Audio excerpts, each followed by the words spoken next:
So yan na mga kaibigan, good evening! Bandingan time with family. Ate Maninay, dito na kami. Ayan yung TV ni Mama. Naka-on na naman yung TV kasi bumalik na yung ilaw.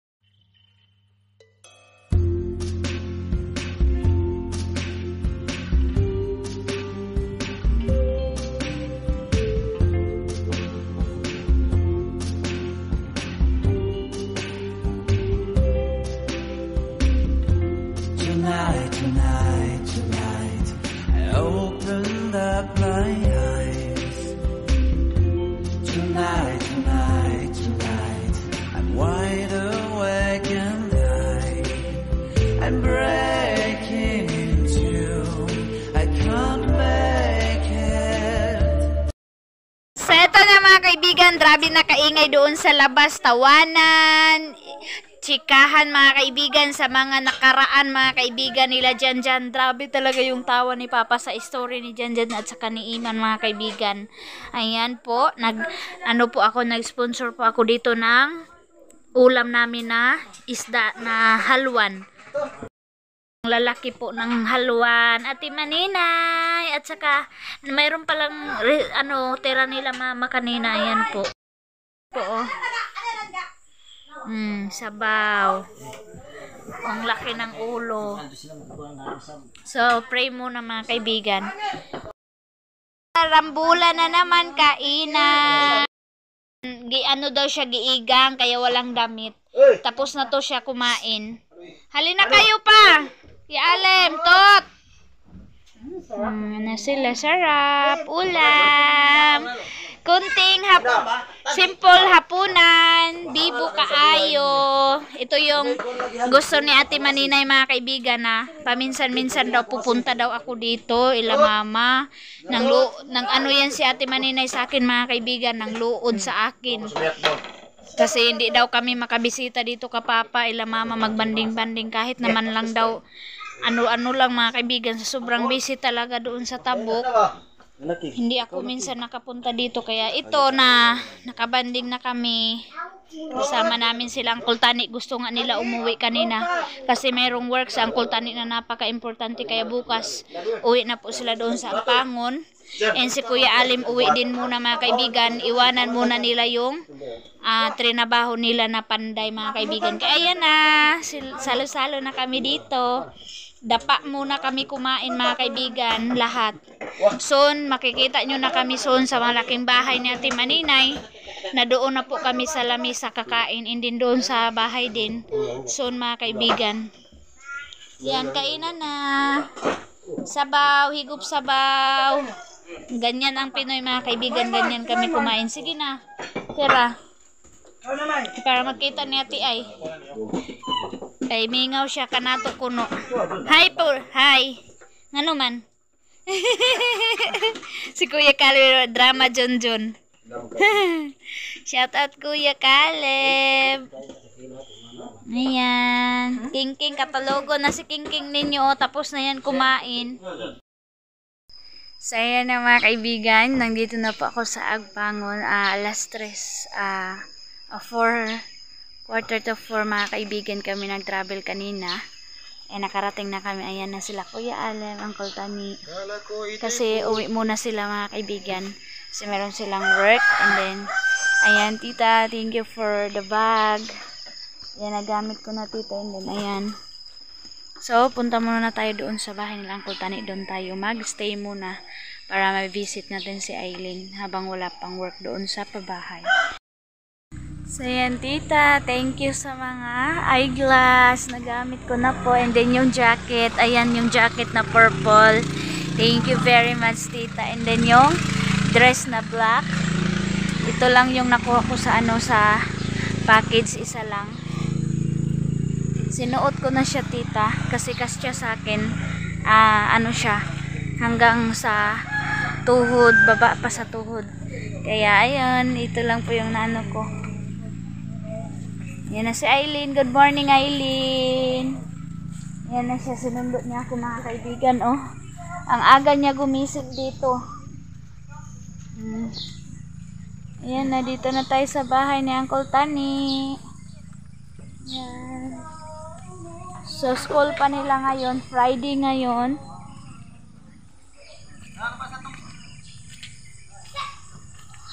Grabe mga kaibigan, siking nila, siking.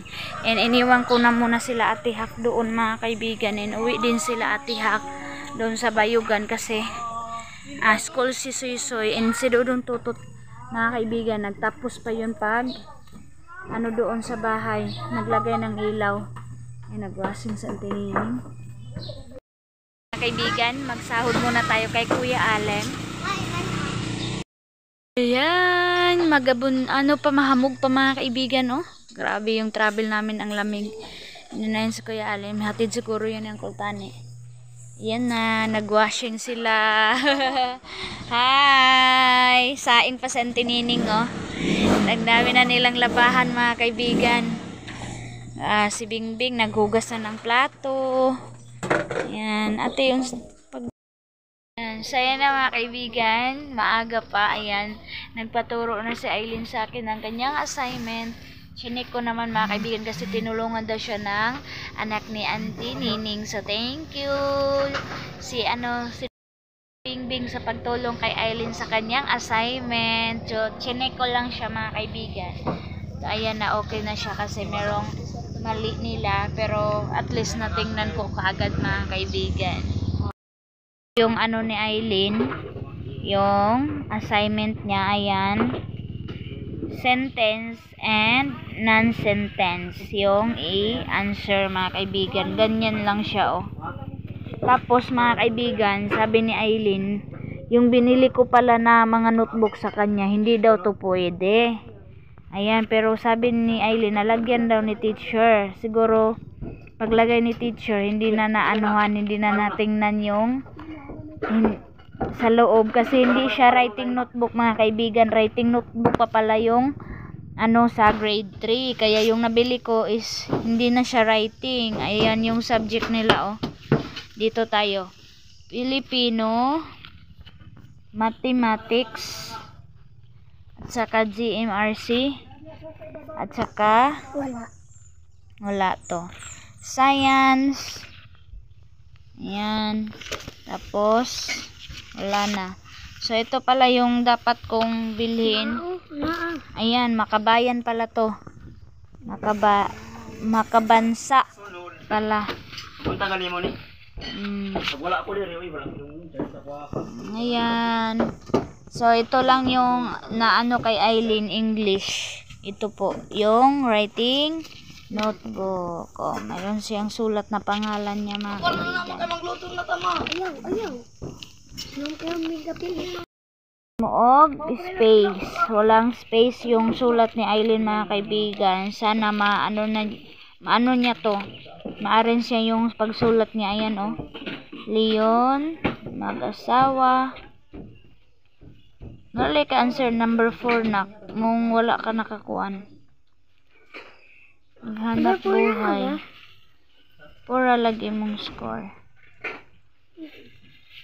What kang ma'am? Ang ibang 4/4. Ito po yung mga notebook ni Aileen. Na kung kabidang ko anak. And coffee time. And then napaka-social talaga yung mga ulam nila Aileen dito mga kaibigan, no. Sabi niya na na daw siya sa hotdog mga kaibigan kasi always na daw sila nag-ulam. So ito talaga yung maganda dito kapag dito ka sa malapit mga kaibigan sa bayan. Marami kang mabibili na ulam. Kahit anong gusto mo mabibili mo kaysa doon sa Tikgon. Ang hirap doon mga kaibigan, always lang isda na tabang. Minsan wala. Ayan, luto naman sa tinining ng hotdog para sa kanilang baon. King, sit down, King. Yan ay suglanan kong balon na. Ayan na mga kaibigan. Uy, lakad na si Aileen. Ayan tita, yung pinadala mo na bag, yan yung dinala ko para malagyan ni Aileen ng kanyang balon na kanin. Tsaka yan po yung outfit niya in this morning. Ayan, paalis na sila. Tapos na sila kumain. Thank you, Auntie. Sana mga kaibigan, dahil mayroong motor yung anak ni Auntie Nining. Tiniil na ba lagi?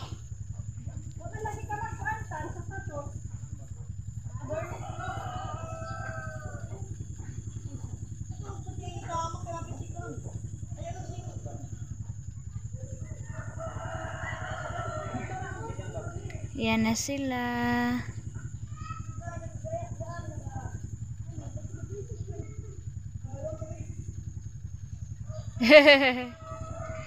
Yan, inarrange pa ni Auntie Nining sila sa kanya motor. Maliit kasi yung motor na sasakyan ni Aileen. Ng taon, bunog si kuya ni mong bit-bit. Hawid na, hawid! Hawid ka kuya! Yan na sila. Char! Na-service ni Ate King. Dito yung taon sa Handayugong bak. Mga kaibigan, thankful ako na mayroon akong mga kakilala dito like Uncle Tani at saka kay Auntie Nining. Super bait nila mga kaibigan. Bawi ako sa kanila soon. And pag makasahod ako mga kaibigan, bibigyan ko naman yun sa Auntie Nining ng ano niya mga kaibigan, yung monthly niya mga kaibigan. Kahit ilan lang, at least malaking tulong na yun sa kanya sa pag-alaga niya kay Aileen, and then lalong lalo na sa mga labahin mga kaibigan. So yun na lang po yung gagawin ko.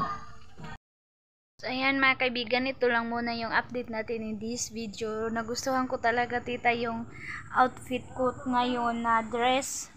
Kasi napakalambot ng dress na binigay ni tita. Malamig sa balat.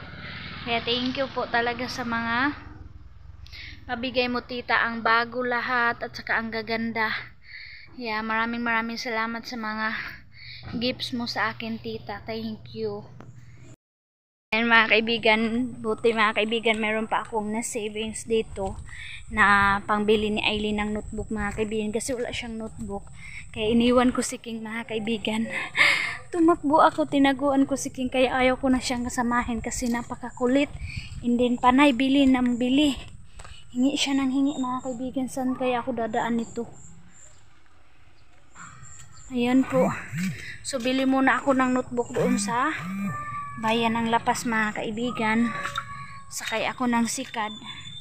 Si Auntie Nining naglaba pa yun. Kaya dito muna ako sa bili tayo ng notebook ni Aileen. Yung wallet na dinala ko, yung bigay ni tita, napaka cute na wallet. Ito na lang yung dinala ko, hindi na lang ako nagdala ng bag. Saan mga kaibigan, kasi mahirap yung sikad kasi ako lang isa and walang masyadong tao. Kaya nagpahatid na lang ako kay Lunglong at sa bayan ng Lapas para makabili ako ng notebook ni Aileen mga kaibigan. Baka bukas wala akong time, kaya sa ngayon mayroon pa. So punta na lang kaagad ako mga kaibigan, baka makalimutan ko pa. Mga kaibigan, nakabili na ako sa wakas. Kasi hindi pa pala sila magamit ng hindi writing na notebook. Kaya ayan, nakabili naman ako ulit. Tag 28 po yung isa. And then yung binili ko doon sa San Francisco mga kaibigan, 30 po yung per ano. Kasi ganito yun. Kaya ngayon, bili na naman tayo. Pero okay lang mga kaibigan, para naman yun kay Aileen.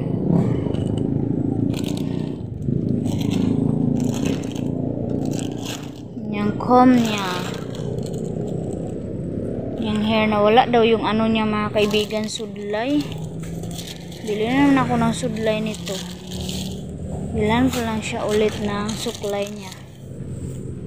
Ito na lang mga kaibigan. And then tagpila ni ga 15 ni kanitag 10. Napil lang ko ano.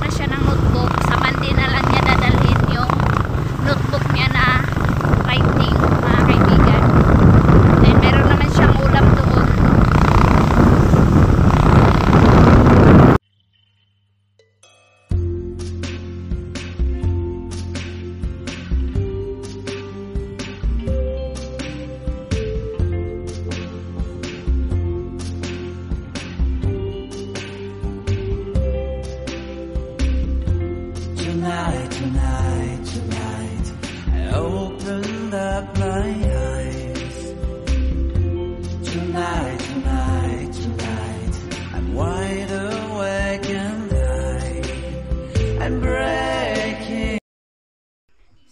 kaibigan, good evening. Meron tayong new damit dito na ipapakita ko sa inyo kasi in-offer ng anak ni Auntie Nina. Nag-offer siya mga kaibigan na ipasuot daw kay Aileen yung uniform niya na old. And maganda pa mga kaibigan, oh.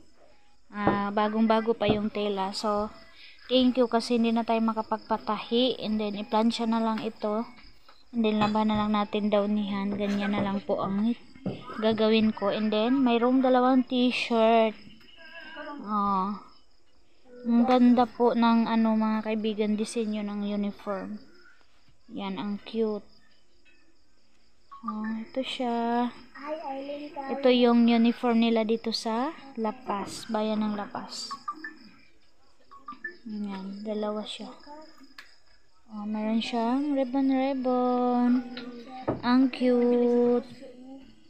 Yan po. So, habang nandito ako mga kaibigan, i-wash ko na lang siya bukas dito.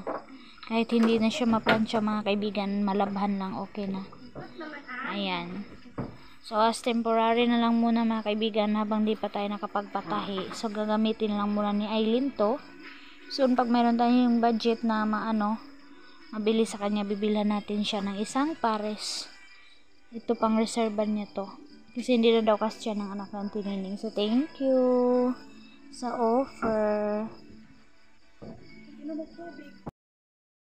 So, ito na mga kaibigan. Nagustuhan ni Aileen yung kanyang mga notebook. Kasi walang ibang design. Ang cute. Ayan. So, meron na po siyang sinulat dito sa writing notebook. At tingnan nyo mga kaibigan yung sulat ni Aileen. Maganda na siya magsulat. Ang mathematics niya. Wala. Ay, makabansa pala to. GMRC, wala pa yan. So, complete na po itong niya, mga kaibigan. Complete na po itong niya. Kaya nanood sila ng TV. GMRC, nilagyan ko na lang as temporary, mga kaibigan. Makabansa. Yan. Assignment notebook. English. Dalawa na yung English niya mga kaibigan. Susulatan na lang ito ni ma'am kung ano yung gusto niya ilagay. Filipino. Ito po dito sa Filipino mayroon siyang transfer na ni Aileen yung mga niya mga kaibigan, no. Yung binigay ni tita na sa package na pangpilit mga kaibigan, no, nilagay na ni Aileen. And then yung mathematics mga kaibigan, tingnan nyo yung sulat ni Aileen, oh. O, diba mga kaibigan, kahit papano maganda na yung niya, pagsulat. So, okay na to mga kaibigan. Ayan. Tinuruan ko siya kung paano i-arrange or paano sulatan. Ganun po. Ayan. Hindi pa nato nabalaan na anak. Ayan. Tuwang transfer na dahil ni Muga. Ang uban, wala pa. Wala na. Ano man, mga tanggal na. So, ito po yung nagawa natin today. Ayan.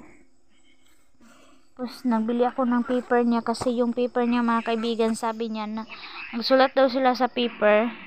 Tapos nawala daw ni teacher yung papel niya, hindi na nabalik sa kanya. Kaya ito na, binilhan ko na lang muna siya. Writing pa rin kasi yung binili ko sa kanya hindi na yun writing. Writing ba to, nak? Hindi. Okay. So, pasok na yan. Pasok muna, nak. So, ito lang muna. Thank you for watching. Good evening, mga kaibigan. Thank you. Thank you sa inyong always suporta. And next update na naman, mga kaibigan. Dito pa muna ako sa Agpangon. Naalalayan ko sa Aileen dito, mga kaibigan, ko ano yung mga kailangan niya. Kami kanina, nagbasa kami and then nag-answer ng kanyang mga assignment. Ayan. Good evening. Good evening.